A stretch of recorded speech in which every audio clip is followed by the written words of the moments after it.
दोस्तों, नगीना से सांसद चंद्रशेखर आजाद कहते हैं कि वो चमड़ा उतारना भी जानते हैं, उसका जूता बनाना भी जानते हैं, उसको पहनना भी जानते हैं और उसी से सबक सिखाना भी जानते हैं। संविधान को लेकर चंद्रशेखर कहते हैं कि बहुत सारे लोगों ने संविधान पढ़ा होगा, लेकिन संविधान हमारे डीएनए में है, इसे हमारे पुरखों ने लिखा है, हमारे बाप दादाओं ने लिखा है। संविधान से देश चलेगा, मनुस्मृति से नहीं। बहुजन शेर है, बस जगाने की देर है। मायावती को लेकर चंद्रशेखर कहते हैं कि मायावती जी से हमारा खून का रिश्ता है, वो मेरी बुआ है, वो भी बहुजन समाज से आती हैं, मैं भी बहुजन समाज से आता हूं। उन्होंने जो महसूस किया है, जो सहा है, वही मैंने सहा है। इस मूछ को लेकर चंद्रशेखर कहते हैं कि ये मूछें जो हैं कुछ लोगों को बुरी लगती हैं और यही मुझे अच्छा लगता है। अब आप ये सोच रहे होंगे कि मैं आज चंद्रशेखर के बारे में क्यों बता रहा हूं। आज मैं आपको चंद्रशेखर की बायोग्राफी बताऊंगा कि एक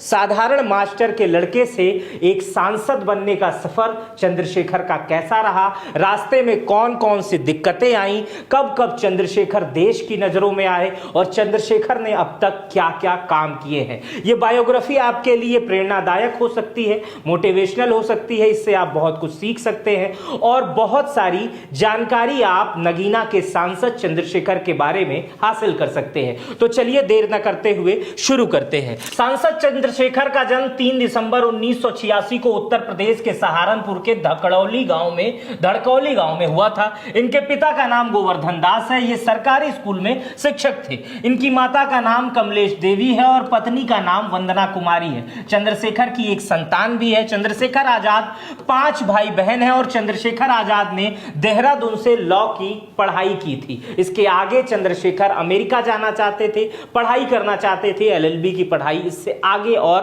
पूरी करना चाहते थे, लेकिन कुदरत को कुछ और मंजूर था। चंद्रशेखर को समाज में जो जाति प्रथा है, समाज में जो जाति को लेकर भेदभाव है, उनके साथ जो भेदभाव हुए उससे चंद्रशेखर बहुत परेशान हो गए। उसके बाद से चंद्रशेखर ने भीम आर्मी बनाई, लेकिन ये परेशानी क्या थी ये जानकर आप हैरान हो जाएंगे। चंद्रशेखर बताते हैं कि जब वो स्कूल के दिनों में पढ़ा करते थे तो उन्हें ऊंची जाति के लोगों को, माफ कीजिएगा मैं ऊंची जाति नीची जाति में भरोसा नहीं करता हूं, लेकिन फिर भी ये शब्द प्रयोग किया जाता है इसलिए मैं भी कर रहा हूं। वो चंद्रशेखर बताते हैं कि उन्हें सामान्य जाति या ऊंची जाति के लोगों के डेस्क साफ करने पड़ते थे। जब वो अपने उनके पिताजी जब चंद्रशेखर के सरकारी स्कूल में पढ़ाने जाते थे तो उस गांव वाले लोग, जो उस गांव के लोग थे, उनके बर्तन को भी बदल दिया करते थे। चंद्रशेखर इस भेदभाव से परेशान थे। वो अक्सर अस्पतालों से लेकर पुलिस थानों तक देखते थे कि अनुसूचित जाति, दलित जाति के लोगों के साथ अन्याय हो रहा है, उनकी कोई नहीं सुन रहा है, न सरकारें सुन रही हैं, न पुलिस सुन रही है, न अगल बगल के लोग सुन रहे हैं। इसलिए चंद्रशेखर आजाद भीम आर्मी का गठन करते हैं। भीम आर्मी का गठन 2015 में होता है, कहीं कहीं इसका जिक्र 2014 में भी आता है। चंद्रशेखर अपने 2 साथियों के साथ मिलकर इसकी शुरुआत करते हैं। एक का नाम सतीश कुमार रहता है और दूसरे का नाम विजय रतन सिंह रहता है। ये सभी लोग और तमाम महत्वपूर्ण लोग मिलकर भीम आर्मी का गठन करते हैं। इसके बाद 2015 वो पहला वर्ष रहता है जब चंद्रशेखर का नाम और भीम आर्मी का नाम उत्तर प्रदेश के, पश्चिमी उत्तर प्रदेश में सुना जाने लगता है। अखबार के पन्ने चंद्रशेखर का नाम और भीम आर्मी का नाम लिखना शुरू कर देते हैं। भीम आर्मी की स्थापना मुख्यतः लोगों को शिक्षित करने के लिए हुई थी, उनके अधिकारों को उन्हें बताने के लिए हुई थी। उसमें ऐसा होता था कि भीम आर्मी से प्रभावित जो पढ़े लिखे लोग रहते थे, जो बच्चे पढ़कर आते थे, भीम आर्मी के लोग शिक्षक बन जाते थे और उन्हीं बच्चों को बताने लगते थे कि आपका हक क्या है, किस तरह से समाज में घटनाएं घट रही हैं और किस तरह से आप उससे उस समस्या का हल पा सकते हैं। यह भीम आर्मी ये काम करती थी। फिर भीम आर्मी और चंद्रशेखर ने कभी पीछे मुड़कर नहीं देखा। भीम आर्मी के बनने के बाद लगातार वो दलित, माइनॉरिटी, ओबीसी संगठन को इकट्ठा करते थे, उन्हें बल देते थे और इसी बल के कारण धीरे धीरे भीम आर्मी और चंद्रशेखर का संगठन बढ़ता गया और चंद्रशेखर की भीम आर्मी प्रकाश में आती गई। पहली बार 2 सितंबर 2016 का समय था। सहारनपुर का छुटमलपुर गांव था जहां पे एएचपी इंटर कॉलेज था। चंद्रशेखर बताते हैं कि यहां पर घटना हुई थी जहां पर कुछ दलित छात्रों की पिटाई की गई थी। उसके बाद से भीम आर्मी और तमाम बड़े संगठनों ने इसका विरोध करना शुरू कर दिया। यह विरोध देश भर में फैला। देश भर के तमाम संगठनों पर जहां भीम आर्मी के लोग थे वो डीएम कार्यालयों पर जाकर प्रदर्शन करने लगे। ये घटना प्रकाश में आई, भीम आर्मी को लोग उसके बाद से धीरे धीरे समझना शुरू किए और सर्च करना शुरू किए गूगल पे कि क्या है भीम आर्मी, कौन है भीम आर्मी, इस तरह की बातें आई। चंद्रशेखर कब प्रकाश में आए इसको जान लेते हैं। 5 मई 2017 वो समय था, सहारनपुर से 25 किलोमीटर दूर एक गांव है जिसका नाम शब्बीरपुर है। उस गांव में 25 दलित के घरों और दुकानों को, दलित आबादी के घरों और दुकानों को जला दिया जाता है। यह घटना पूरे देश में हल्ला मचा देती है। इस घटना को लीड करते हैं उस समय चंद्रशेखर, और चंद्रशेखर की लीड ऐसी होती है कि पूरे देश की मीडिया फिर चंद्रशेखर के बारे में लिखना और पढ़ना शुरू करती है। जब इसका विरोध होता है तो 37 लोगों को जेल में डाल दिया जाता है, 300 लोगों पर मुकदमा कर दिया जाता है। फिर इस धरने को लीड करते करते चंद्रशेखर और चंद्रशेखर की भीम आर्मी दिल्ली पहुंच जाती है, जंतर मंतर पे पहुंच जाती है। दिल्ली की मीडिया उन्हें कवर करने लगती है और फिर चंद्रशेखर मीडिया के सामने कहते हैं कि अगर इन 37 लोगों पर और 300 लोगों पर जो मुकदमा दर्ज हुआ है, जो जेल गए हैं, उन्हें अगर वापस कर दिया जाता है तो वो आत्मसमर्पण कर लेंगे। उस समय देश की नेशनल मीडिया इसे खूब तवज्जो दे रही थी, खूब छाप रही थी। देश चंद्रशेखर के बारे में जानने लग गया था। आगे बढ़ते हैं। चंद्रशेखर बताते हैं, आपने अक्सर देखा होगा और पहले सुना भी होगा कि चंद्रशेखर के साथ एक नाम जुड़ा रहता था, वो रावण का रहता था। चंद्रशेखर आजाद रावण लोग उन्हें कहते थे, लेकिन रावण कहलाना तब चंद्रशेखर पसंद करते थे, लेकिन अब वो कहते हैं कि वो एडवोकेट चंद्रशेखर आजाद हैं या सांसद चंद्रशेखर आजाद, आप उन्हें कहिए। लेकिन पहले चंद्रशेखर खुद को रावण भी कहलाना चाहते थे। एक स्टेटमेंट उन्होंने दिया था, उसमें उन्होंने कहा था कि रावण अपनी बहन शूर्पणखा के अपमान के कारण सीता को उठा ले जाता है, लेकिन उनको कभी उनको सम्मान के साथ रखता है। भले ही रावण नकारात्मक चरित्रण किया जाता हो, लेकिन जो व्यक्ति अपनी बहन के सम्मान के लिए लड़ सकता हो, वह सब कुछ दांव पर लगा सकता हो, वो गलत कैसे हो सकता है। यहां रामायण के एक नेगेटिव चरित्र यानी रावण को चंद्रशेखर आजाद सही बताने की कोशिश करते थे, और यही स्टेटमेंट देकर चंद्रशेखर अपने नाम के आगे उस समय रावण लगाना पसंद करते थे। उस समय देश भर में उन्हें चंद्रशेखर आजाद रावण नहीं कहा जाता था। लेकिन आज वो समय है जब देश की दलित आबादी, बड़ी दलित आबादी, ओबीसी का एक बड़ा वर्ग और माइनॉरिटी का एक बड़ा वर्ग चंद्रशेखर पर आंख बंद करके भरोसा करता है।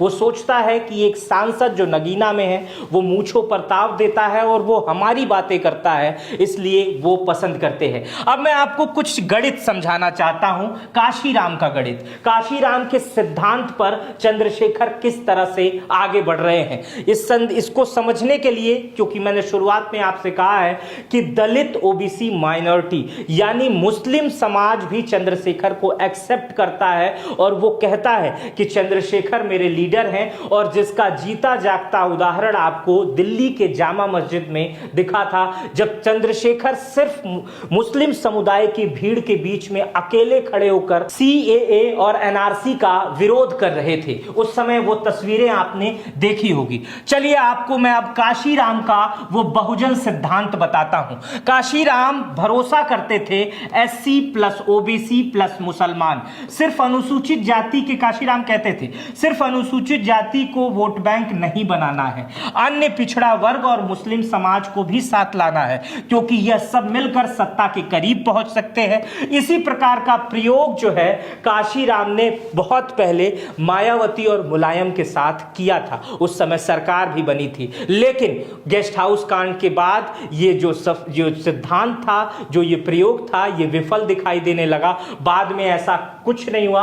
एक समय ऐसा था जब अखिलेश यादव और मायावती ने भी गठबंधन किया था, हालांकि उसके कोई बहुत बड़े राजनीतिक मायने बाद में नहीं निकले। लेकिन चंद्रशेखर आजाद वर्तमान में काशीराम के SC plus OBC plus minority के सिद्धांत को लेके चल रहे हैं और इसका जीता जागता उदाहरण नगीना लोकसभा में देखने को मिला है। बहुत सारे आगे मैं आंकड़े दिखाऊंगा तो आपको लगेगा कि सचमुच ये हैरान करने वाली बातें हैं। चलिए आगे ही आपको समझाता हूं। अब मैं चंद्रशेखर के राजनीतिक पार्टी की शुरुआत के बारे में आपको बताने की कोशिश करता हूं। दोस्तों, चंद्रशेखर आजाद आधिकारिक तौर पर आजाद समाज पार्टी की जो घोषणा की थी वो 15 मार्च 2020 में, और मात्र 4 साल में चंद्रशेखर सांसद हो गए। 2022 में विधानसभा का चुनाव लड़े थे। चंद्रशेखर आजाद पहले समाजवादी पार्टी के मुखिया अखिलेश यादव के पास गए थे। उस समय की खबरें अगर आपको याद होगी तो अब मैं बता देता हूं। 2022 में अखिलेश यादव के पास गए थे। उस समय गठबंधन की बात नहीं बनी। अखिलेश यादव की तरफ से यह कहा जा रहा था कि हम इन्हें 2 सीट दे रहे थे, तो कुछ खबरें आ रही थी कि चंद्रशेखर 10 सीट मांग रहे हैं। बाद में 5 सीटों पर बात बनी, लेकिन उसके बाद से गठबंधन नहीं हो सका। उसके बाद चंद्रशेखर गोरखपुर आ जाते हैं, विधानसभा का चुनाव लड़ते हैं। गोरखपुर आते चंद्रशेखर आजाद को मीडिया हाइप देने लगती है। लगातार चंद्रशेखर आजाद के इंटरव्यूज होने लगते हैं। गोरखपुर में ताल ठोकते हैं, लेकिन गोरखपुर में उनकी स्थिति जो रहती है वो काबिले तारीफ बिल्कुल नहीं रहती है। चंद्रशेखर का मुकाबला यहां मुख्यमंत्री योगी आदित्यनाथ से रहता है। योगी आदित्यनाथ को 85,356 वोट मिलते हैं। उनके निकटतम प्रतिद्वंदी जो सुभावती उपेंद्र दत्त शुक्ला थी, उनको 30,498 वोट मिलते हैं। वहीं चंद्रशेखर को केवल 4,500 वोट यानी 4,501 वोट ही मिलते हैं। मतलब चंद्रशेखर गोरखपुर आते हैं, मुख्यमंत्री के खिलाफ चुनाव लड़ते हैं और जमानत जब्त हो जाती है,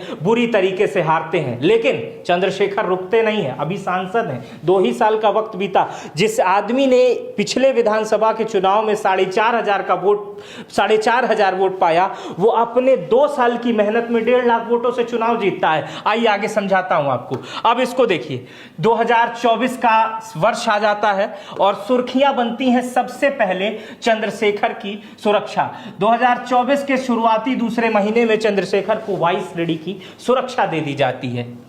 देश में यह चर्चा का विषय बन जाता है।